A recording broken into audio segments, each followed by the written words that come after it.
ለራሱ ያልታከመ ሰው ክርስቶስን ያክማል እንዴ?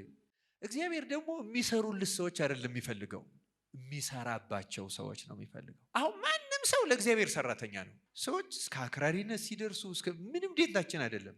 አክራሪ ከሆኑ በኋላ ቤተ መቅደስ ሲያቃጥሉ ግን አካጂ ዘራፍ እንላለን። ቀዳሹን ከተቀዳሹ በላይ እናከብረዋለን። እውነተኛ ለእግዚአብሔር ቅናት ያለው ማንም ላይ ጥላቻ የለውም። ክርስቲያኖች በእርግጠኝነት አሁን የኢትዮጵያ ትንሣኤን ታምናለህ አታምንም የሚሉ እንደ ስላሴ ማመን የሚጠይቁ ሰዎች አሉ። ስለ ማንኛውም ነገር ያለን አመለካከት ስህተት ነው። በነገራችን ላይ አሁን የኛ ክርስትና ከላይ ሲያዩት ነጠላው፣ ቅዳሴው፣ መዝሙሩ ምናምን ሲያዩት መልኩ ደህና ነው። ከውስጥ ግን ታይታ በልቶ በልቶ በልቶ የጨረሰውና እግዚአብሔር ፊት የሚቀርብ ምንም ነገር የሌለው አይሁድን እኮ ክርስቶስ እንዲጸየፋቸው ያደረገው ይሄ ነው። ክርስቲያኖች የአይሁድ አንደኛው የቅናት መገለጫቸው ታይታ በጣም ይወዳሉ። እንዲህ ገና ከማመኑ በፊት ለምን ጸሎቱን ይሰማዋል ማለት እኮ አንችልም። ታውቃላችሁ፣ ቤተ መቅደስ ይዘው መስዋዕት የሚሰዉትን እግዚአብሔር ተጸየፋቸው። ይሄ በጣም የሚያሳዝን ነገር። በቅዳሴ ጊዜ የሚነበቡት ምንባባት ሰውን የሚቀድሱ ናቸው። እንዲቀድሱም ነው፣ ይቀድሳሉ። አይሁድ ክርስቶስን በመስቀል የፈጸሙት እግዚአብሔርን በማስወገድ ነው የፈጸሙት። ያን ሁሉ ግን የሚያደርጉት ለማን ብለው ነው? ለእግዚአብሔር ብለው ነው። አይደለም እንዴ? አይሁድን ገረፋቸው የሚል ታሪክ ብቻ ይዛችሁ የምትሄዱ ከሆነ ምን ትርጉም አለው? ዛሬ ከአይሁድ ሕሊና የባሰ ሕሊና አለ አይደለም እንዴ? እኛ ጋር የቤት ቅናት በላኝ አለው። ቤቱማ ምን ሆኗል? ህንፃው እኮ አምሯል፣ በወርቅ ተለብጧል፣ ተንቆጥቁጧል። አይደለም እንዴ? ያን ይመስላችኋል እንዴ? እግዚአብሔር አይረካም። ታውቃላችሁ፣ ቢረካ ደግሞ በእኛ ይረካል እንዴ? መገመት ትችላላችሁ። ከሙሴ እስከ ክርስቶስ ወደ 1600 ዓመት አለ። የዛ ጊዜ እንኳን ከግብፅ ሲወጡ ሴቶችና ህፃናት ሳይቆጠሩ 615 ሺህ ነበሩ ይላል መጽሐፍ። ይሄኛው ማለት ይሄ ነው። ክርስቲያኖች አሁን ለምሳሌ የኢትዮጵያ ቤተክርስቲያንን እኔ በግል የማምነው በዚህ ዘመን በተለይ በከተማ አጥቢያዎች ገጥሟታል የምለው አብዛኛዎቹ ነገሮች የሚዘጋጁት የሰው ህሊና ለማርካት ነው እንጂ እግዚአብሔር የሚወደውን ነገር ለመፈጸም ስለመሆኑ ማረጋገጥ አይቻልም። እና ይህንን በደንብ ያስተዋሉ የጥንት የቤተክርስቲያን ዘመን ሊቃውንት ፋሲካውን ለምን የአይሁድ የፋሲካ በዓል አለው ብለው ይጠይቃሉ። ጸጳጦስ ይእቲንተ በአማን በስመ አብ ወወልድ ወመንፈስ ቅዱስ አሐዱ አምላክ። በስመ አብ ወወልድ ወመንፈስ ቅዱስ አሐዱ አምላክ። በስመ አብ ወወልድ ወመንፈስ ቅዱስ አሐዱ አምላክ አሜን። ተወደዳችሁ እግዚአብሔር ቤተሰቦች እንደምን አደራችሁ? እንደምን አረፈዳችሁ? እንደምን ሰነበታችሁ? አሜን። ልዑለ ባሕርይ እግዚአብሔር አምላካችን ስሙ ለዘላለም በፈጠረው ፍጥረት አንደበት ሁሉ የተመሰገነ ይሁን። እንኳን ለዚች ለሶስተኛዋ ሱባኤ ያደረሳችሁ አደረሰን።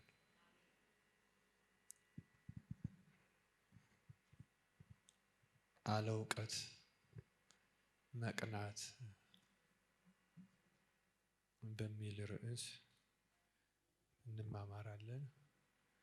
እግዚአብሔር አምላካችን ምስጢሩን ለሁላችን ይግለጥልን።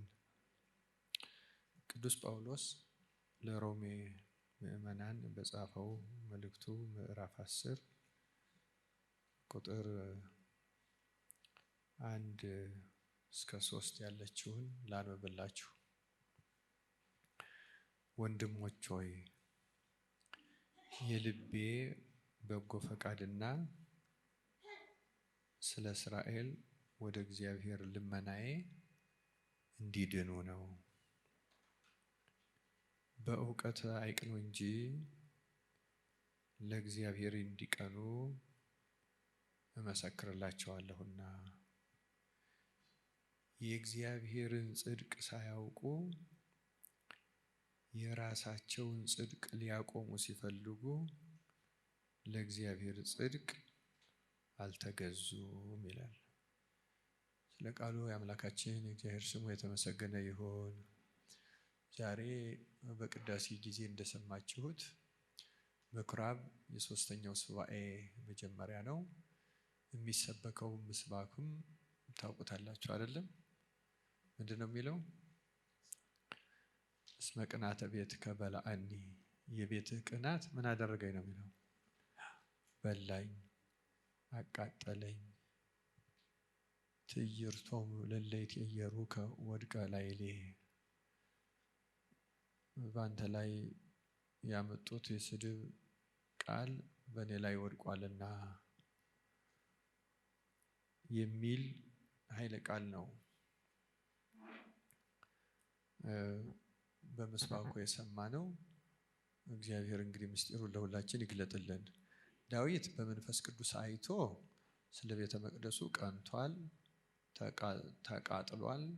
ይልቁንም ደግሞ በትንቢት ከብሉይ እስከ ሐዲስ ዘመን ቤተ ክርስቲያን ስለሚደርስባት መከራም አይቷል። ግን ትንቢቱ በመሰረቱ ስለ ክርስቶስ ነው። እስመ ቅንዓተከ ቤትከ በልዐኒ የሚለው ራሱ መድኃኔዓለም ክርስቶስ ነው። በተነበበው ወንጌልም ላይ እንደሰማችሁት ይሄ ቃል እየደረሰ እየተፈጸመ እንደሆነ ሐዋርያትም ተረድተው ነበረ እና ጌታ እውነተኛውን ቅንዓት ምን አይነት ቅንዓት እንደሆነ ዛሬ የገለጸበት እና በእኛ ቤተ ክርስቲያን ሊቃውንት አጠራር አንጽሖተ ቤተ መቅደስ ቤተ መቅደሱን ያጸዳበት ዕለት መታሰቢያ ነው እና ይሄ አሁን ለኛ ለአዲስ ኪዳን ክርስቲያኖች ከ2000 ዓመት በፊት ስለተከናወነ ክስተት በምናብ ወደ ኋላ ሄደን በትውስጣ ውስጥ ምንንሸራሸርበት ማለት አይደለም።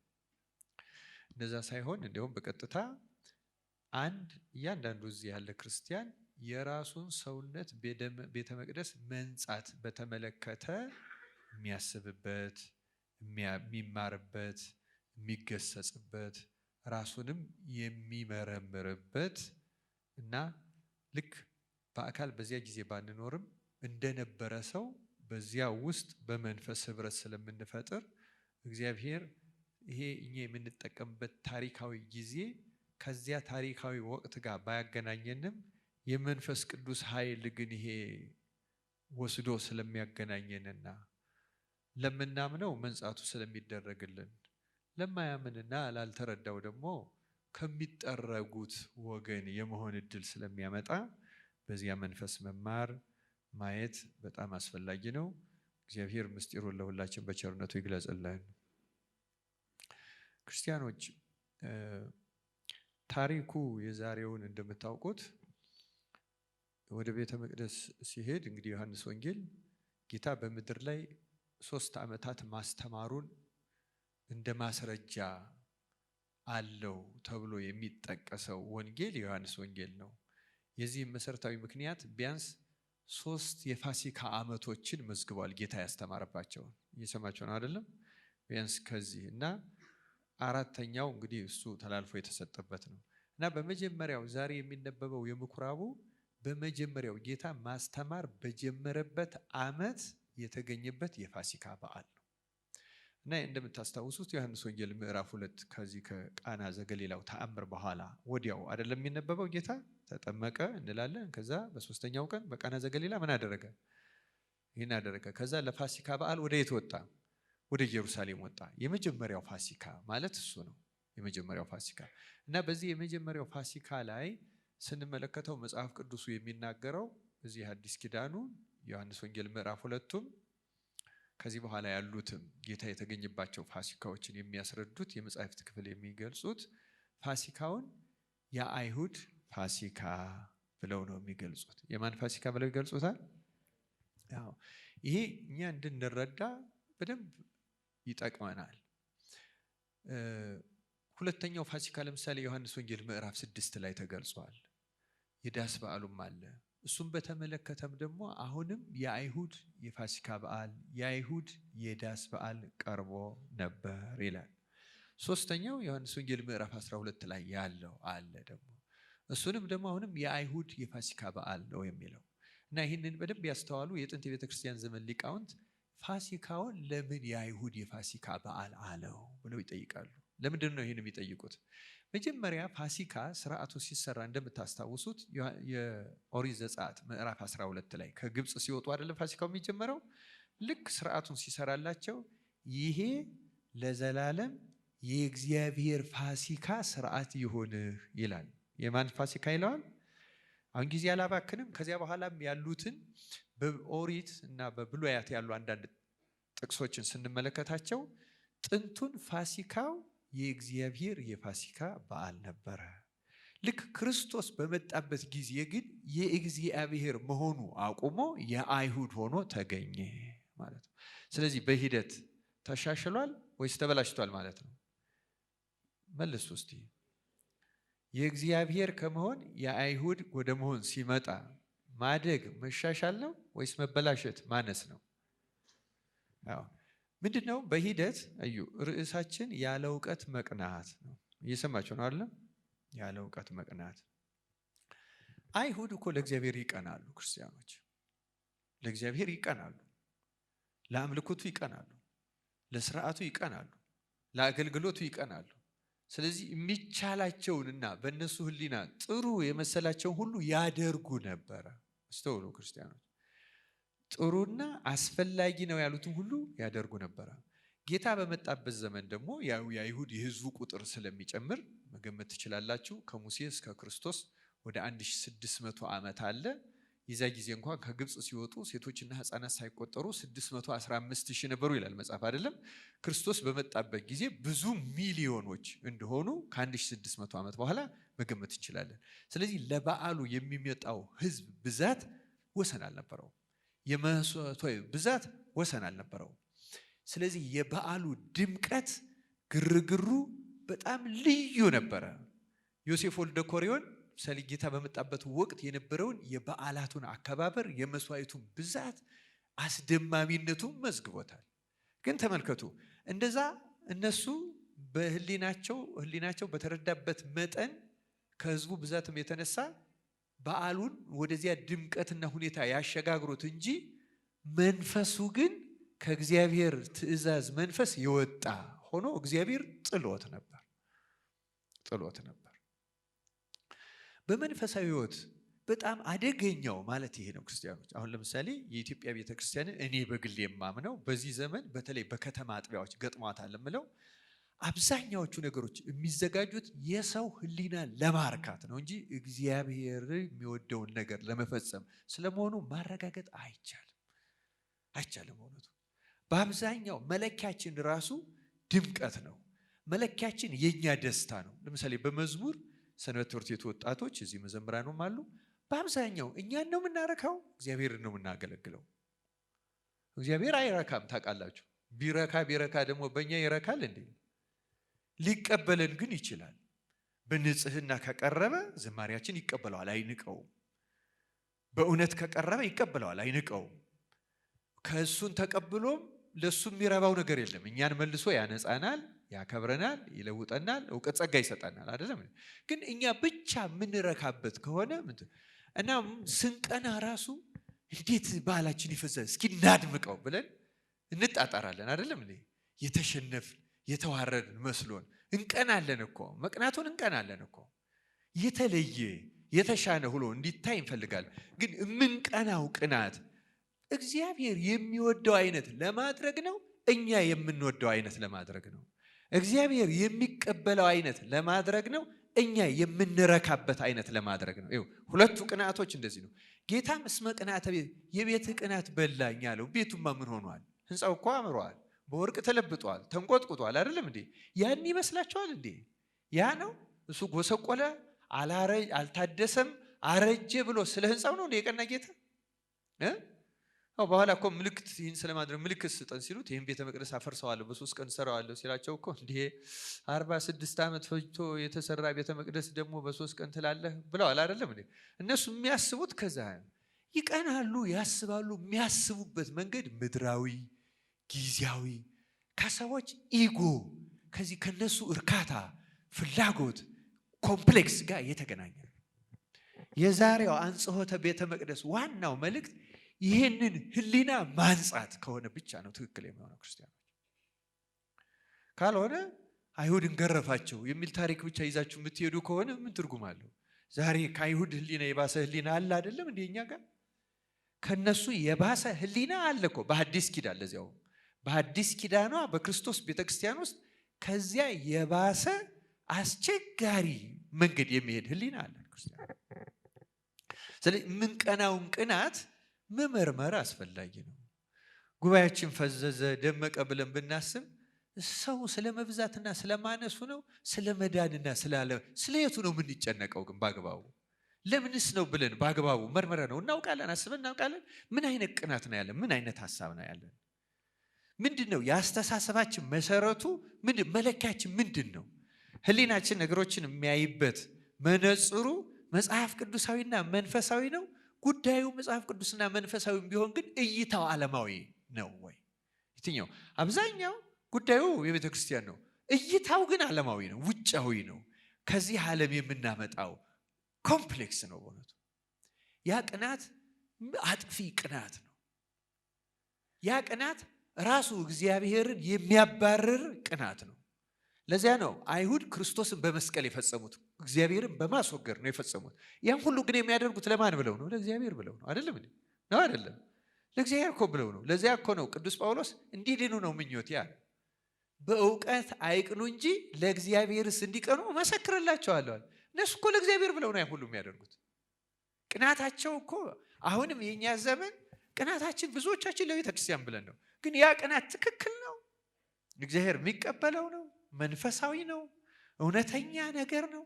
ወይስ እግዚአብሔርን አንድ ልቦለድ ስናነብ በልቦለዱ ውስጥ ደራሲው በምናብ የሳላቸውን ገጸ ባህሪዎች እኛም እያነበብን በመልክ እንስላቸዋለን አይደለም? እግዚአብሔርም እንደዚያ በምናብ እንስለውና እግዚአብሔር እንደ መንፈስነቱ እንደ እውነትነቱ ሳይሆን በህሊናችን እንዳሳብነው ምናብ ቁጭ አድርገን ለዚያ ምናብ የምንቀናው ቅናት ለእግዚአብሔር የምንቀናው ቅናት ሁሉ ሊመስለን ይችላል። ለእግዚአብሔር መቅናትና እግዚአብሔር ብለን ለሳልነው ምናብ መቅናት የት? አይሁድ አሁን ለምናባቸው ነው የሚቀኑት፣ ለእግዚአብሔር አይደል። እነሱ ግን ለእግዚአብሔር የቀኑ ነው የሚመስላቸው። ትልቁ መሰረታዊ ልዩነትም ይሄ ነው። ክርስቲያኖች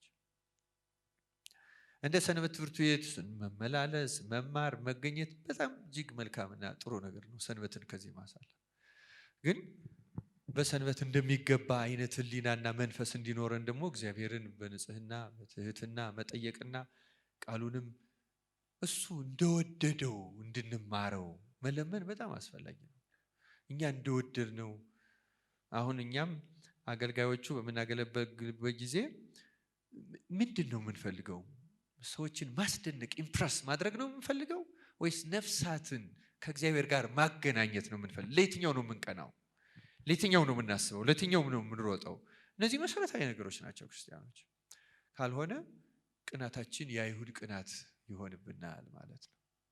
ይህ የአይሁድ ቅናት ደግሞ ክርስቶስንም ያሳዘነው ነው። አሁን አይሁድ መሰረታዊ ነገር የሚያደርጓቸው ሁሉ በብሉይ ኪዳን የተሰጡትን ስርዓቶች መሰረት አድርገው ነበረ። ለምሳሌ ዛሬ ቤተ መቅደሱ አካባቢ ያለውን ገበያ ሲያስወጣ ገበታዎችን ሲገለብጥ በጅራፍም እየገረፈ ከዚህ ወግዱ ቤቴ የጸሎት ቤት ይባላል ሲባል ያ ገበያ ብለው ሰዎች እንደ ድንገት የፈጠሩት ገበያ አይደለም። ኦሪት ዘዳግም ላይ ተጽፏል ለምን ያ ገበያ እንደተፈለገ ማለት ነው። ከእግዚአብሔር ትእዛዝ ነው የተቋቋመው። ለምን? አይሁድ ቤተ መቅደሱ አንድ ነው፣ ኢየሩሳሌም ነው። ህዝቦቹ ግን የሚኖሩት ከላይ ከዳን ከሶሪያ ጫፍ እስከ ታች እስከ ግብፅ ጫፍ ድረስ ነው የሚኖሩት። ስለዚህ ለነዚህ በዓላት ከነዚህ ሁሉ ይመጣሉ። ሲመጡ 3 ቀን አንዳንድ ጊዜ 7 ቀን በእግር መምጣት ይጠበቅባቸዋል። በዚያ ዘመን እንዳሁኑ ትራንስፖርት የለም። ስለዚህ የሚያመጡት የመስዋዕት እንስሳ 7 ቀን የሚነዱት ከሆነ ይደክማል አይደለም እንዴ? ሲመጣ ጎስቋላ ሊሆን ነው። ስለዚህ ለእግዚአብሔር መስዋዕት መሆን አይችልም ማለት ነው። ስለዚህ እግዚአብሔር አማራጭ መፍትሄ ሰጣቸው። ምን አይነት መፍትሄ ሰጣቸው? ያንን ለመስዋዕት ያዘጋጃችሁትን እንስሳ በሰፈራችሁ ሽጡት፣ ገንዘቡን ይዛችሁ ኢየሩሳሌም ኑና ልክ በዚያው ገንዘብ መጠን ሌላ ግዙ አላቸው። ተመልከቱ፣ ይህን ችግር ለመፍታት የተቋቋመ ገበያ ነው። ይሄ ገበያ ግን ፍላጎታቸውን ጨመሩበት። ከዚያ የሚያገኟትን ጥቅማ ጥቅም ጨመሩባት፣ አዳበሯት፣ አሳደጓት እና ክርስቶስ ከዚያ ስለተገዛ እንግዲህ ክርስቶስ እነሱ እንደሚመስላቸው እዛ የሚገዛው የመስዋዕቱ እንስሳ ስባቱ ጥራቱ ልክ ነው፣ ንጹህ መሆን አለበት። እግዚአብሔር የሚቀርበው መስዋዕት ይህም በመጽሐፍ የታዘዘ ነው። ግን ያም በማድረጋቸው ብቻ እግዚአብሔር እንዴት ሊደሰት ይችላል? አያችሁ፣ ትእዛዙን መሰረት አድርገው ነው፣ መጽሐፍቱን መሰረት አድርገው ነው፣ ህጉን መሰረት አድርገው ነው። ግን በዚያ ላይ እነሱ በተረዱትና ፍላጎታቸውን ማዕከል ባደረገ መንገድ ይዘውት ሄዱ። ይሄ ነው ቅንዓታቸውን ተራ አድርጎት የቀረው። ክርስቶስም የቀናው ለዚያ ነው። ዛሬ በቅዳሴ ጊዜ አስተውላችሁ እንደሆነ የሚነበቡት ምንባባት በሙሉ ወንጌሉና ምስባኩ ብቻ ሳይሆን ሌሎቹም ይሄን ማዕከል ያደረጉ ናቸው። አንዱን ግን በደንብ ማስታወስ ፈልጋለሁ። የሐዋርያት ሥራ የተነበበው የሐዋርያት ሥራ ምዕራፍ ስንት ነው የሚያስታውሳለን? እስኪ እሺ፣ ምዕራፍ 10 ምዕራፍ 10 የማን ታሪክ እንደሆነ ታስታውሳላችሁ?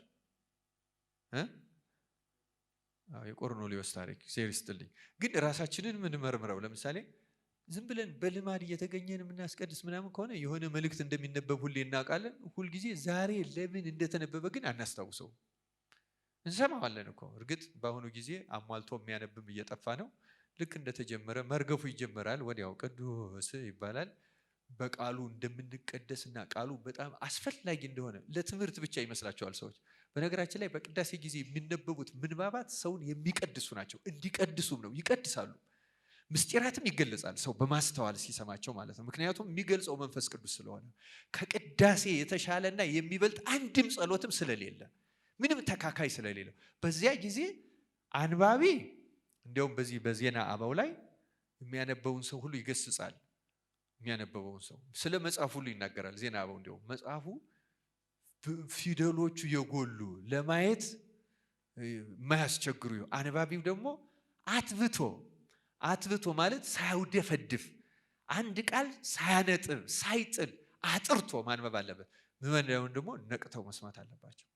ያን እናደርግ በእውነቱ አምላካችን እግዚአብሔር ይርዳል። እና የዚህ የሐዋርያት ሥራ ምንባቡ በጣም አስገራሚ ነው። የሮማዊው 100 አለቃ የቆርኔሌዎስ ታሪክ ነው። እንደምታውቁት ቆርኔሌዎስ ብዙ ምጽዋት ያደርግ ነበር፣ ይጸልይም ነበር ይላል። ሲጸልይ አንድ ቀን በ9 ሰዓት ድንገት የእግዚአብሔር መልአክ ወደ እርሱ መጣና ጸሎትህና ምጽዋትህ በእግዚአብሔር ዘንድ ለመታሰቢያ ምን ሆኗል አለው፣ አርጓል። ያንድን ሮማዊ በቤቱ የሚያደርገውን ጸሎትና መስዋዕት መልአክ ወርዶ ይቀበልለታል። መቀበሉንም ከእግዚአብሔር ያገኘው ማስረጃ አድርጎ ይነግረዋል ማለት ነው። ተመልከቱ፣ የአንድን ሮማዊ በቤተ መቅደስ ያሉ የአይሁድ ካህናትን ደግሞ አይቀበለው። አይገርማችሁም? እየሰማችሁ ነው አይደለም? እዩት ንጽጽሩ ለምን እንደሚነበብ ዛሬ ለምን እንደሚነበብ ማለት ነው። ገና ያላመነውን የአንድ ሮማዊ ለምን ያ ሮማዊ ምንም እነሱ የተማሩትን ባይማርና እነሱ በሚያውቁም መንገድ ሕግ ባያውቅም የመስዋዕት ስርዓት ባይፈጽምም ልቡ ግን ከእውነት ፈጣሪን የሚፈልግ ልብ ነበረው። ራሱ እግዚአብሔር እኮ ማን እንደሆነ በትክክል ግን አላወቀም። እንዲድን የሚያስፈልገውን የሚነግረው ጴጥሮስ ጌታ ዘዘለት በዚህ መልአክ ንግግር ነው አይደለም እንዴ?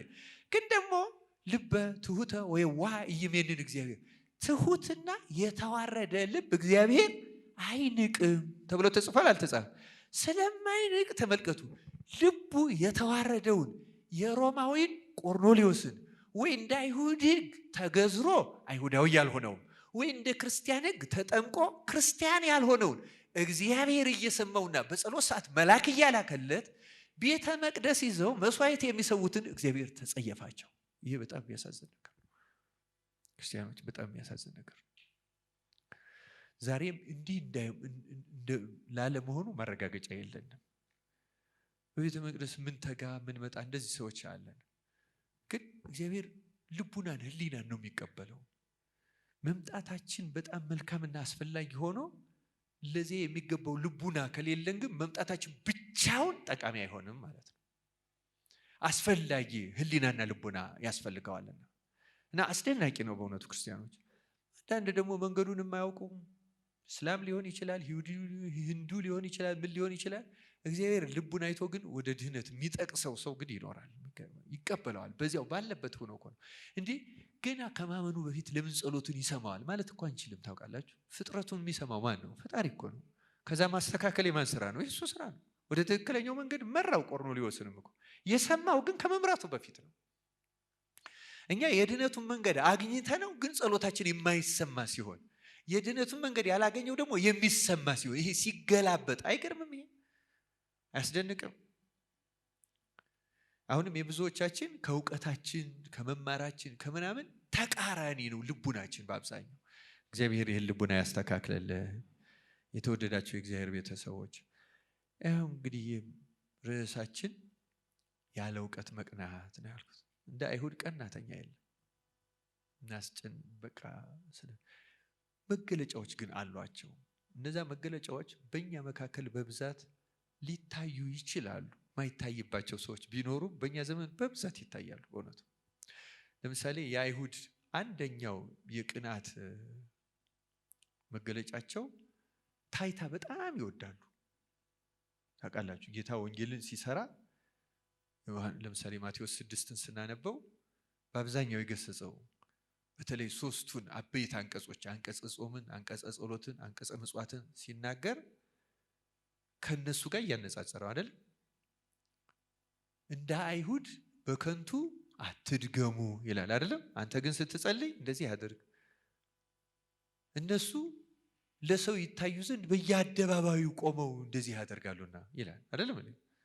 ከበሬታ ልብስ ለብሰው ምጽዋታቸው እንዲሰማ ጥሩምባ እያስነፉ፣ አንተ ግን ቀኝ ስትሰጥ ቀኝ የምትሰጠውን ግራህ አትይ፣ ስትጸልይ ስትጾምም እንደ ግብዞች አትጠውልጉ። እነሱ እንደዚህ ያደርጋሉና አንተ ግን ፊትህን ተቀባ፣ ራስህን ተቀባ፣ ፊትህንም ታጠብ። በአጠቃላይ በወንጌል ጌታ ሲሰራ አይሁድ ለእግዚአብሔር ብለው ሕጉን አምልኮቱን ለማስከበር ብለው በቃ ቢያ ሁሉ ያደርጋሉ። ጌታ ግን ተመልከቱ፣ በዚያ ዘመን የነበሩትን ይኸው ፋሲካቸውን አልተቀበለው፣ ጸሎታቸውን አልተቀበለው፣ ጾማቸውን አልተቀበለው፣ ምጽዋታቸውን አልተቀበለው። ከአይሁድ አይነት መንገድ ተለዩ ነው የሚለው አጠቃላይ ማለት ነው። እና አንዱና መሰረታዊ መገለጫቸው ታይታ ነው። አሁን እኛ ራሱ አሁን በዚህ በሶሻል ሚዲያ ዘመን ለማሳየት የምንደክመው ድካም አስገራሚ ነገር ነው አይደለም? ለማሳየት በቃ ውድድሩ ራሱ እንደዚህ። አሁን አጥቢያዎች ይወዳደራሉ። ምንም የማንወዳደርበት የለም። እውነቱን ለመናገር ታዋቂ ዓለም አቀፍ የኳስ የምናምን ክለቦች በዚህ በቴሌቪዥን እንግዲህ ተመልከቱ፣ እነሱ ለብሰውት ኩባንያዎች ልብሳቸውን ለማሳየት እነሱን አልብሰው ገንዘብ ከፍለው የስቴዲየሙን ዙሪያ በዛ በስክሪን አስጊጠው አዲዳስ ያለበሰውን አዲዳስ ለብሶ ምናምን የለበሰው ምናምን እናያለን አይደለም? ለምሳሌ አሁን እንደዛ ነው አይደለም? ብዙ ይደክማሉ፣ በጣም ብዙ ይደክማሉ እነሱ ማለት ነው። ታይታ መሰረታዊ ነገር ነው። ምክንያቱም የነሱ በታይታ ነው የሚሸጠው። ገበያው ሽያጭ ስለሆነ ታይታ ያስፈልገዋል። የነሱ ግዴታ ነው። የኛን ግን እንዲያዩ የተፈለገው ዓለምና ሌላ አካል ሳይሆን ማን ነው እንዲያዩ የሚፈልገው? እግዚአብሔር ደግሞ ምን ይላል? በስውር የሚያይ አምላክ በግልጥ ይከፍልሃል። በግልጥ የሚሆነው እግዚአብሔር የሚከፍልህ ነው እንጂ አንተ የምታቀርበው ግን በምን መሆን አለበት ማለት በስውር። እኛ ደግሞ መታየት አለበት። በሽታችን ይሄ በቃ አሁን ያ ሁሉ የአሁኑ ዘመን የኛ ቤተክርስቲያን ስለምንወድ ስለምንቀና ነው። ይህ እኮ የማይጠቅምና ያለ እውቀት የሆነ ቅናት ነው በእውነቱ። አይሁድን እኮ ክርስቶስ እንዲጸየፋቸው ያደረገው ይሄ ነው ክርስቲያን። እና እንደዚህ ብለን ለሁሉ ነገር ቲፎዞ አበጅተን ምን ይጠቅመናል? በዚህ መንገድ እንዴት ሰዎች በጠፉበት መንገድ እንደጠፉበት ባናውቅ እንኳን መስሎን እንሄድበት ነበር አይደለም እንዴ? እንደጠፉበት ታውቆ ተረጋግጦ ተጽፎ ብቻ አይደለም ማስጠንቀቂያ ተሰጥቶን ከነሱ በበለጠ ታይታ መጓዝ አስገራሚ ነገር ነው። አስገራሚና አሳዛኝ። ክርስቶስን የቤት ቅናት በላኝ ያለው ይሄ ነው። ሲያየን ቤቱ ነን፣ ዋናው ማደሪያው ሰው ነው። ሰው የሆነው እኛን ለመቀደስ ነው። ግን ሌላ መንፈስና ሌላ ስሜት ውስጥ ነው ያለ ነው። ሌላ መንገድ ላይ ነው ያለ ነው። ይሄ እጅግ የሚያስገርም የሚያሳዝንም የሚያሳስብም ነገር ነው። ዛሬ ዕለቱ ስለሆነ ነው ይህንን በደንብ አድርጌ ለማንሳት የምሞክረው። እግዚአብሔር አምላክ እንድናስተውል አይምሯችን ይክፈትልን፣ እንድንጸጸትና እንድንቀደስ ደግሞ ልቡናችንን ያቅናልን። የአይሁድ ይሄ መሰረታዊ ችግር የታይታ ችግር ነው እና የእኛ ዘመን ክርስትና ታይታ እንደ ቁንቁን በልቶ የጨረሰው። ከላይ ሲያዩት ቁንቁን የሚባል ትል ታውቃላችሁ? የከተማ ሰው አያውቅም ለካ። እንጨትን ከውስጡ የሚበላው ነው እና እንጨቱ ከውጭ ስታዩት ደህና ነው፣ ግን ከውስጡ በጣም እንደ ዱቄት ነው የሚያደርገው እና ነካ ስታደርጉ ስብር ነው የሚለው። የለም እንጨቱ ማለት ነው። ያ የድሮ ጥንካሬ የተፈጥሮ ያለ መስሏችሁ ስትነኩት ቀሽ የሚል ማለት። ቁንቁን ማለት ያን ውስጥ ለውስጥ የሚበላ ማለት ነው። አሁን የኛ ክርስትና ከላይ ሲያዩት ነጠላው፣ ቅዳሴው፣ መዝሙሩ ምናምን ሲያዩት መልኩ ደህና ነው። ከውስጥ ግን ታይታ በልቶ በልቶ በልቶ የጨረሰውና እግዚአብሔር ፊት የሚቀርብ ምንም ነገር የሌለው ሆኖ ይገኛል። ታይታ የበላው ነው የኛ ክርስትና። የሚታገሉት ይህን የሚቃወሙት ብዙዎች አሉ። እግዚአብሔር የነሱ መንፈስና አእምሮ ለሁላችን ያደለን ከዚህ ነፃ እንድንወጣ ይርዳን። ሁለተኛው እንግዲህ ይሄ ያለ እውቀት መቅናት፣ ይሄ የሁሉ ቅናታቸው ነው፣ ለእግዚአብሔር ብለው ነው የሚያደርጉት። ይህን ማስተዋል በጣም አስፈላጊ ነው ክርስቲያኖች። ከዚሁ በመነሳት በነገራችን ላይ ታይታ በመደበኛ ስሙ ከንቱ ውዳሴ ነው የሚባል አይደለም ነው አይደለም።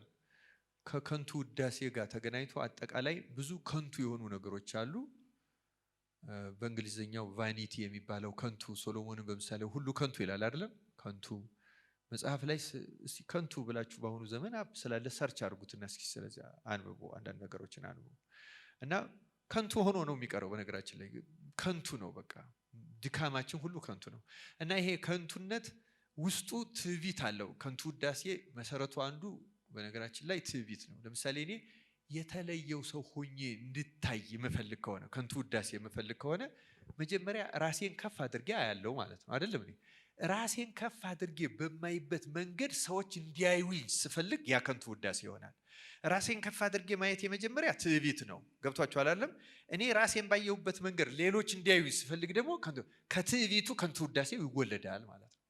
ስለኔ ካለኝ ለምሳሌ ሌሎች ሲተቹኝ የምንበሳጨው እንደዛ አይደለሁም ነው። እኔ አይደለሁም ላንሆን እኮ እንችላለን። እውነቱን ለመናገር ሰዎች እንደሚተቹን እኮ ላንሆን እንችላለን። የሚያበሳጨን ግን እኔ ከሰጠሁት ለራሴ ካለኝ ቦታ ለምን ታወርደኛለህ ነው፣ ለምን ታወርጅኛለሽ ነው። አውራጆች መብታቸው ነው እያልኩ አይደለም። በነገራችን ላይ እነሱ ደግሞ በሌላ ይጠይቃሉ አይደለም። ከአፍህ በሚወጣው በእያንዳንዱ ቃል በዕለተ ምጽአት ምን ትሰጣለን የተባለ መልስ እንሰጣለን አይደለም። ለእያንዳንዷም፣ ለምስጋናዋም፣ ለስድቧም፣ ለትችቷም፣ ለማንቋሸሿም፣ ለእያንዳንዷ መልስ እንሰጣለን። በህሊናችን ደግሞ መናቅ መተቸት ሲኖረው ደግሞ ይሄ ደግሞ ከፍ ይላል። ደግሞ ከንግግር ያለፈ ደግሞ ሌላ ነገር አለው። አሁንም እንዳልኳቸው ትችት ሁልጊዜ ትዕቢት ነው ምንጩ። ትችት፣ ማንኛውም ትችት የሚመነጨው ከትዕቢት ነው። እግዚአብሔር በቸርነቱ ከዚህ ያርቅልን እና አይሁድ ያ ሁሉ ጣጣ የገቡት ውስጣቸው በጣም የቆሸሸው አንደኛ ትዕቢተኞች ናቸው፣ ትዕቢተኞች ናቸው እና ከዚህ ከትዕቢታቸው የተነሳ ደግሞ እይታቸው ይዛባል። ምክንያቱም ትዕቢት መንፈሳዊ ዓይንን ያሳውራል። መንፈሳዊ ዓይን ሲታወር ማንኛውም እይታ ይዛባል። ስለ ማንኛውም ነገር ያለን አመለካከት ስህተት ነው። በነገራችን ላይ አሁን በስብሰባ ሁሉ ማንግባባው ማንነጋገረው እስኪ እንዲህ ብላችሁ አስቡ። ለምሳሌ በአሁኑ ጊዜ በኢትዮጵያ ለኢትዮጵያ ቤተክርስቲያን የማይቀና እስኪ ማን ነው ብላችሁ አስቡ። ማህበራትን አስቧቸው። መዓት ማህበር አለ የለም ኢትዮጵያ ውስጥ? ግን ለምን ይጠላላሉ? ለምን ይተቻቻሉ? ለምን ይተማማሉ?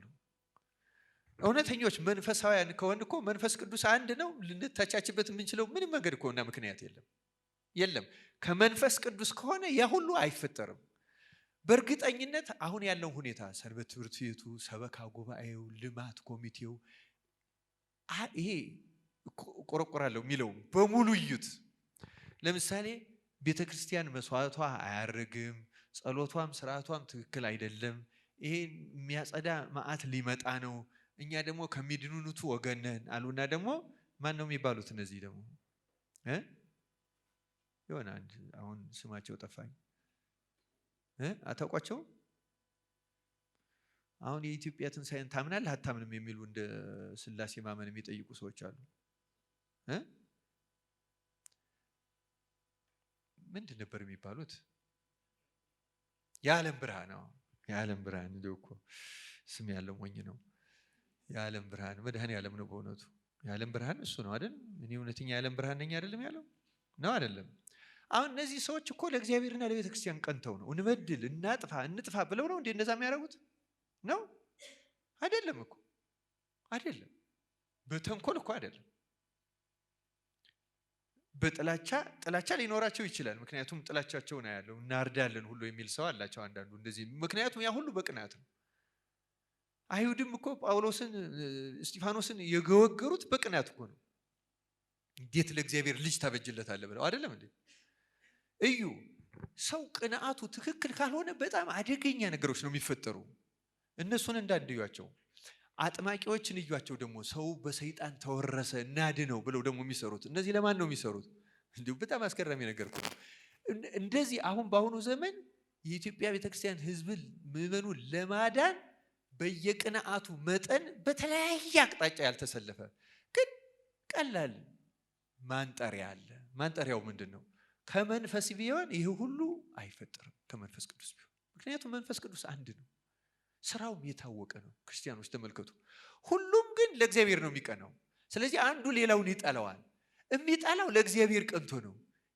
እውነተኛ ለእግዚአብሔር ቅናት ያለው ማንም ላይ ጥላቻ የለውም። ክርስቲያኖች በእርግጠኝነት ይሄ እንዳይኖረኝ ላድርግ ብሎ የሚሆነው አይደለም፣ ራሱ መንፈሱ አይፈቅድለትም። ከዚህ መንፈስ ውጭ ከሆነ ግን ብናስመስልም ጥላቻ ልቡናችን ውስጥ ተደብቃ ትኖራለች። ብንገልጽበት መንገድ ይለያያል በምንም እና ሰፋ አድርገን እናየው የምላችሁ ለምንድን ነው? ምን አይነት እውርነት መንፈሳዊ እውርነት ውስጥ እንዳለን። ምክንያቱም ሁሉም እያየ እንደሆነ ችግሩን እያየ ከችግሩ ለመውጣት ጥሩ መንገድ እየዘየደ እንደሆነ ነው የሚያስበው። ሁሉም ግን በተለያየ መንገድ አንዱ ሌላውን በመጥላት ጥልፍልፍልፍልፍ ባለ መንገድ ነው የምንሄደው።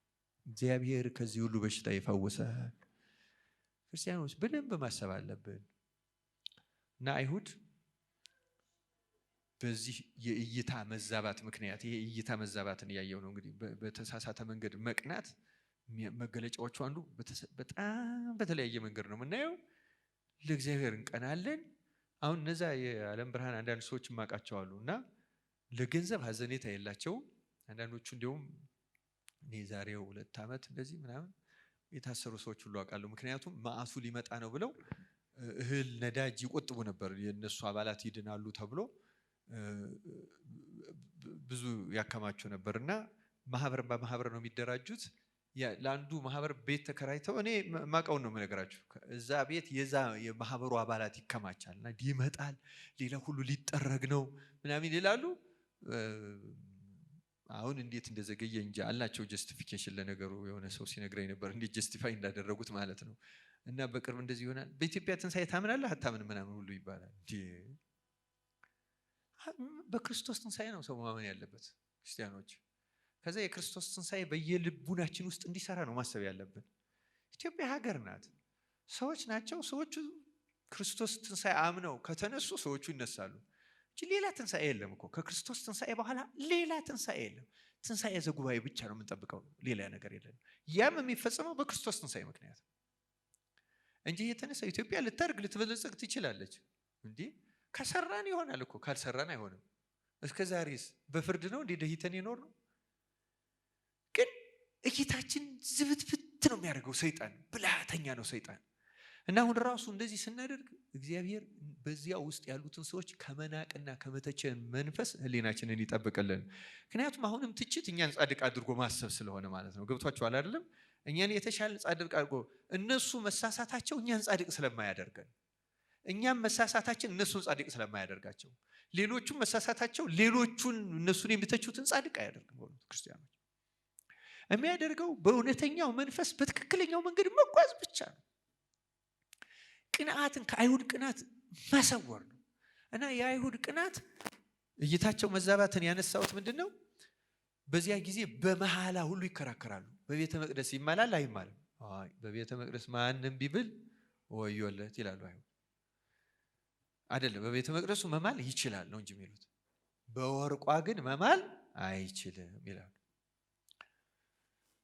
በመሰዊያው መማል ይችላል፣ በመስዋዕቱ ግን በመባው ግን መማል አይችልም። ስለዚህ ጌታ ምን አላቸው? ማቴዎስ ወንጌል ምዕራፍ 23 እናንተ እውሮች፣ ደንቆሮች፣ ጻፎችና ፈሪሳውያን ማንም በቤተ መቅደሱ ቢምል በመሐላው አይያዝም፣ በወርቁ የሚምል ግን ይያዛል ትላላችሁ። ማንኛው ይበልጣል? ወርቁን የሚቀድሰው ቤተ መቅደሱ ይበልጣል ወይስ ተቀዳሹ ወርቁ ይበልጣል? መስዋዕቱን የሚቀድሰው መሰዊያው ነው የሚበልጠው ወይስ መባው ነው የሚበልጠው? እናንተ ዕውሮች የምታገላብጡ እይታ ሲዛባ ትዕቢተኞች ስንሆን ከንቱ ውዳሴ ስንሆን መራቀቅ እንፈልጋለን፣ በራሳችን ጀስቲፋይ ማድረግ እንፈልጋለን፣ እናገላብጠዋለን ሳናውቀው። ቀዳሹን ከተቀዳሹ በላይ እናከብረዋለን፣ ቀዳሹን ከተቀዳሹ በላይ እንንቀዋለን ማለት ነው። ቀዳሹ እኮ እግዚአብሔር፣ አሁን ቤተ መቅደሱ የእግዚአብሔር ማደሪያ ነው። ቤተ መቅደስ የመጣ ሁሉ ይቀደሳል። ስለዚህ ቀዳሹ ቤተ መቅደሱ ነው እንጂ ወርቁ አይደለም። ወርቁን ቀዳሹ ቤተ መቅደሱ። እይታ ይዛባል ክርስቲያኖች። ይሄ ያለ እውቀት መቅናት የሚባለው ይሄ እንደዚህ ያለ ነገር ነው። አሁን በእኛም ብዙ ነገር ነው የምናገላብጠው። አሁን ስለ ቤተ ክርስቲያንም ስለ ችግሮቿም ስናነሳ በትህትና ነው የምጠይቃችሁ። ቀስ ብላ ራሳችንን እንመርምረው። አገላብጠን ነው ቅናታችን ራሱ። ለምሳሌ ቤተ ክርስቲያን ተቃጠለ ሲባል ያሳዝናል፣ ማሳዘንም አለበት። ግን ቤተ ክርስቲያኑ የሚያስፈልገው ሰዎችን ለማዳን ነው ወይስ ሰዎች የሚያስፈልጉት ቤተ ክርስቲያኑን ለማዳን ነው? የትኛው ነው? ለየቱ ነው የሚያስፈልገው? የትኛው ነው የእግዚአብሔር ዓላማው? የትኛው ነው? ማን እንዲድኑ ነው? አሁን ስለ ሰዎቹ ሃይማኖት መቀየር እኮ ዴንታ ኖሮን አያውቅም። ታውቃላችሁ አይደለም? ነው አይደለም? ሰዎች እስከ አክራሪነት ሲደርሱ እስከ ምንም ዴንታችን አይደለም። አክራሪ ከሆኑ በኋላ ቤተ መቅደስ ሲያቃጥሉ ግን አካጂ ዘራፍ እንላለን። ክርስቶስ እኮ የአክራሪ ራሱ እንዲድን ነው ፈቃዱ አይደለም እንዴ? ለሱ እኮ እንድንጸልይለት ነው። ቅዳሴው ላይ አለ በጋራ ግን ከልብ ሆነን ለነሱ እንደሚጸለይ አምነን ለነሱ እኛም ስለማንጸልየው አይሰራም። ምክንያቱም ጸሎት ከልብ ከህሊና ጋር ንባቡ መስማማት አለበት። ዝም ብለን ነው የምናነበው ስለተጻፈ እንጂ ከጸሎቱ ጋር ምንም ግንኙነት የለም። አንባቢውም አስቀዳሹም ቀዳሹም ተፋታናል፣ አይሰራም። እይታዎች ሲዛቡ በጣም አደገኛ ነው። ክርስቲያኖች በጣም አደገኛ። የትኛውን ነው ቅድሚያ መስጠት ያለብን? የትኛውን ነው ትኩረት መስጠት ያለብን? ለምሳሌ አሁን በዚህ በደቡብ በምዕራብ በዚህ በኢትዮጵያ ያሉ ክርስቲያኖች አኗኗራቸውን ስናይ በጣም የሚያስገርም ነው። አዲስ አበባ ቤተ መቅደሶች ዙሪያው የምናደርገው ጌጥ ወጭ ደግሞ በጣም አስገራሚ ነገር ነው። አስገራሚ ነው። ስለ እነዚያ ነፍሳት አንዳንድ ጊዜ ስንሰማ ነው የሚጨንቀን። ዴንታችን አይደለም በነገራችን ላይ። ምናልባት የሌሎች ሰዎች የቤት ስራ፣ ምናልባት የቤተ ክህነቱ፣ ምናልባት የጳጳሳት፣ ምናልባት የሀገረ ስብከት ነው የሚመስለው። እንደ ክርስቲያን የሁላችን ሁሉ እና እይታዎቻችንን መፈተሽ አለብን። ክርስቲያኖች የግድ እኮ አይሁድ ሆነን መገኘት እኮ የለብንም። እንዲያውም ክርስቲያን ሆነን እንደ አይሁድ ሆኖ ከመገኘት በላይ የከፋ ነገር የለም። ክርስቲያኑ ጌታ ይሄን ነው የቤተ ክህነት በላይ ክርስቲያኖቹ ያንተ ማደሪያ ፈቃድን ሊፈጽሙ። ለምንድን ነው እንደዛ ይሆን ነው? ለምንድን ነው እንደዛ ይሆን ነው? አሁን ቅዱስ ጳውሎስ መጀመሪያ ስሙ ሳውል ነበር። የሚቀናው እንደ አይሁድ ነበር አይደለም፣ እንደ ፈሪሳውያን ነበር የሚቀናው። ለዚያ ነው አሁን ተገልብጦ ከገባው በኋላ ቅናታቸውን ይመሰክርላቸዋል እሱ። ምክንያቱም ቅዱስ ጳውሎስ ቅናቱ ለእግዚአብሔር ነበረ፣ ግን ያለ እውቀት ይቀና እንደነበር አሁን ከተለወጠ በኋላ ገባው። ሲገባው አንደኛ ቆሮንቶስ ምዕራፍ 3 ቁጥር 10 ጀምሮ በጻፈልን መልእክቱ ላይ ቁጥር 1 ጀምሮ በመሰረቱ እዚያ ላይ ቁጥር 8 ነው 7 ላይ አሁን ከእግዚአብሔር ጋር የምንሰራ ነን ይላል። አሁን ከእግዚአብሔር ጋር ምን የምናደርግ ነን? ተናገሩ እስኪ። ከእግዚአብሔር ጋር ምን ነው? ለምንድን ነው እንደዛ ያለ? ትናንት አይሁድ ሳለ ቅዱስ ጳውሎስ እኮ መናኝ ነው ታውቃላችሁ አይደለም? ድንግል ነው፣ መናኝ ነው። ለግል ጥቅሙ እንደ ፈሪሳውያንም ሌላ ስራ ሰርቶ እኮ አያውቅም። ማለት ገንዘብም አከማችቶ አያውቅም እኮ። ንጹህ ቅናት ነበረው ለእግዚአብሔር። ግን በሱ ህሊና ለእግዚአብሔር ነበር የሚሰራው። እሱ በገባው እግዚአብሔር በሱ እንዲሰራ ሳይሆን ይፈልግ የነበረው እሱ ራሱ ለእግዚአብሔር እንዲሰራ። አሁን እኛ የምናደርገው ማለት ነው። ገብቷችኋል አይደለም? አሁን ማንም ሰው ለእግዚአብሔር ሰራተኛ ነው። በቃ እንዲህ እናድርግ፣ በዚህ እንውጣ፣ በዚህ እንግባ፣ ይሄን ጉዞ እናድርግ፣ ይሄን ገንዘብ እናዋጣ፣ በዚህ እንስራ፣ በዚህ እንስራ። እግዚአብሔር ደግሞ የሚሰሩልት ሰዎች አይደለም የሚፈልገው፣ የሚሰራባቸው ሰዎች ነው የሚፈልገው። እየሰማችሁ ነው ክርስቲያኖች? እየሰማችሁ ነው? የሚሰሩለት ሳይሆን ምን አይነት ሰዎች ነው የሚፈልገው? የሚሰራባቸው። እሱ እንዲሆን የሚፈልገውን በሱ ፈቃድ እሱ አድሮባቸው ብቻ የሚሰሩ ሰዎች ነው የሚፈልገው እንጂ እነሱ በመሰላቸው ይሄን እያቀዱለት እንዲናርግለት ይሄን ደስ ያሰኘው ይሆናል እንደዚህ እናድርግ ምዕመናን የተሰራ እያል እየተመሰጋገን ብቻ ምንኖርበትን ህይወት እግዚአብሔር አይወደው፣ መጽሐፍት አይቀበሉትም። ክርስቲያኖች ይሄ ያለ እውቀት መቅናት የሚባለው ለዛ ነው። በእኛ ፕላን አሁን ለምሳሌ ማንም ሰው በፈለገ ብርታቱ፣ በፈለገ አደረጃጀቱ፣ በፈለገ የገንዘብ መጠኑ፣ በፈለገው አይነት መስዋዕትነቱ ለእግዚአብሔር መስራት አይችልም። የእግዚአብሔርን ቤተክርስቲያን ማቃናት አይችልም። የእግዚአብሔርን ቤተክርስቲያን እኮ የክርስቶስ አካሉ ናት። የክርስቶስን አካሉን ያለ ራሷ ያለ ክርስቶስ ማቃናትን ማከማደ ለራሱ ያልታከመ ሰው ክርስቶስን ያከማል እንዴ? እንዴ አገላብጠን ነው ብዙውን ነገር የምናደርገው፣ አገላብጠን ነው ክርስቲያኖች። ይሄ መስተካከል ያለበት ከሰንበት ትምህርት ቤቶች ጀምሮ ነው። ብዙ ዓመት በዚህ የኖራችሁ ናችሁ፣ ብዙ እውቀት አላችሁ፣ ብዙ ልምድ አላችሁ። ግን ደግሞ የትኛውም ዘመን የትኛውም አዋቂዎች እንደሚስቱት እኛ ቀርቶ ሌሎቹም ይስታሉና እንስታለን። እግዚአብሔር አምላክ አቅጣጫችን መንገዳችንን ያስተካክልልን። በእውነተኛው ቅናት፣ በመንፈሳዊ ቅናት እግዚአብሔር በሚወደው ይሄ እግዚአብሔር ይወደው ይሆን ደስ ይሰኝበት ይሆን ፈቃዱ ይሆን ብለን ለማሰብ ያብቃን። ዝም ብለን በራሱ የሚቀና ሰው ያሰበው ባልሆነ ቁጥር መናደዱ አይቀርም። ያሰበው ባልሆነ ቁጥር ምክንያቱም ፌለሪቲ ነው፣ ለሱ ውድቀት ነው። ግልጽ ነው አይደለም? በእግዚአብሔር በኩል የሚቀና ግን አንድ ነገር ሲቀር ምንድነው የሚለው? የእግዚአብሔር ፈቃድ አይደለም። ነፍሱ እንደተረጋጋች ነው የምትቀር። ያለ እግዚአብሔር ፈቃድ የሚራመድ ሰው መበሳጨት፣ ከዚያ በኋላ ብስጭቱን ለእግዚአብሔር ብዬ ነው ይላል። በመጽሐፍ አሁን ጊዜ የለንም እንጂ ታሪክ ብናይ ጌታም ራሱ ለሐዋርያት የነገራቸው የሚገላችሁ ሰው ለእግዚአብሔር የሚሰራ የሚመስልበት ዘመን ይመጣል ብሏል አላለም? በወንጌል እኮ ብሏል እኮ። ብዙ ሰዎች እኮ ቤተክርስቲያንን የሚያጠፏት ለእግዚአብሔር የሰሩ መስሏቸው እኮ ነገራቸው። ለእግዚአብሔር የሚሰራ የሚመስለው ክርስቲያንም ቢሆን መጨረሻው ጥፋት ብቻ ነው። በነገራችን ላይ አሁን ለምሳሌ ለእግዚአብሔር እንሰራለን ብለን እንሰባሰብና ኮሚቴዎች እንዴት ነው የሚጣሉ? በዚህ ነው መሆን ያለበት፣ በዚህ ነው መሆን ያለበት ይላሉ አይደለም? በቅንነት ስለሚያስቡት፣ ሀሳቡን በቅንነት ስለሚያስቡት ሌሎች በተንኮል ይመስላቸውና አኩርፈው ይወጣሉ ወይ ሆነ። ምክንያቱም ለነሱ ለእግዚአብሔር ብለው ነው የሚያደርጉት። የእግዚአብሔር ይፈልገዋል፣ የእግዚአብሔር ፈቃድ ነው ወይ ቢሉ እኔ ያሰብኩት ሰዎች ካልተቀበሉት ብሎ ይተዋል። ሰው ክርክርም እኮ አይሄድም። በነገራችን ላይ ሀሳቡ ህሊናው ከእግዚአብሔር ፈቃድ ጋር የተቃኘ ሰው እግዚአብሔር የፈቀደው ይሁን በቃ እኔ ሀሳብ ያሰጥቻ ካልተቀበሉት ይልና ምልስ ነው የሚለው። መመለስን የሚሰጠው ሌላ አይደለም ልንገርህ፣ ህሊና ውስጥ የእግዚአብሔርን ፈቃድ ማስቀደም ነው። ለእግዚአብሔር ብዬ እኛ ለዚህ ብለን ነው ምንድነው እያለ ግትር ይላል። ማጥፋቱን ይቀጥላል ማለት ነው። ይሄ ያለ እውቀት መቅናት የሚባሉት በዚህ የሚሰበሰቡ ዝርዝረን ብናያቸው ረጅም ጊዜ ለሚወስዱ ብዙ ጥፋቶች ከአይሁድ እንደምናገኘው ከኛም እናገኛለን። በእውነት የቤት ቅናት ትበላኛለች ያለ ጌታ እውነተኛዋን የምታድን ቅናት በእኛ ውስጥ እንድታድርብን ያደርግልን። ያለ እውቀት ከመቅናት ይጠብቀን። ይቆየን። ወስብሐት ለእግዚአብሔር። ጸጳጦስ ይእቲ እንተ በአማን